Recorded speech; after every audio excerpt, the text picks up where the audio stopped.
Can I just ask you briefly on President Putin? You said over the weekend, or indicated over the weekend, some frustration with him. How serious are you about imposing oil sanctions on No, I Russian want oil? to see him make a deal so that we stop Russian soldiers and Ukrainian soldiers and other people from being killed. But mostly it's Russian and Ukrainian soldiers.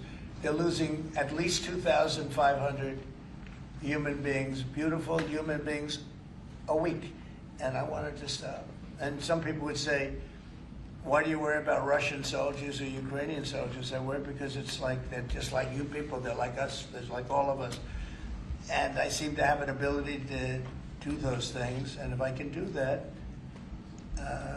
I think it's a very worthwhile thing to do. And I think we will. No, I want to make sure that he follows through, and I think he will. I don't want to go secondary tariffs on his oil, but I think, it's something I would do if I thought he wasn't doing the job. I did it with Venezuela, secondary tariffs, and you know what happened? Every boat left the harbor. Did you see that? It was a beautiful thing to see. The whole harbor emptied out. My words weren't even finished. I have these massive ships. They're actually taking the hoses and dumping them into there. They couldn't get out of there fast enough because they know I don't play games. So I think he's going to live up to what he told me, and I think he's going to fulfill his part of the deal. Now, then you have Zelensky, and hopefully he's going to live up. I see he's trying to renegotiate the rare earth. We did something because, as you know, the Europeans get paid back the money that they gave, and we don't, because Biden is an incompetent president.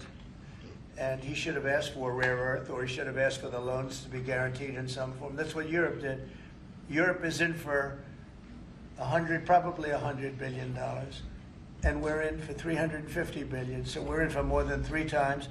And now you could make it a little bit less than that, but it doesn't matter, whatever the number. We're in for substantially more than Europe. We could be in for $350 billion.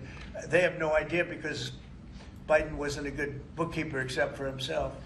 And what happens is we made a deal for rare earth. It was all done. And I heard through you, I haven't spoken to them yet, but through you I heard that they're now saying, well, I'll only do that deal if we get into NATO or something to that effect. Well, that was never, number one, discussed. Number two, I think it's going to be long before Putin, they said you're not going into NATO. And it could be, that's probably the reason the war started, actually.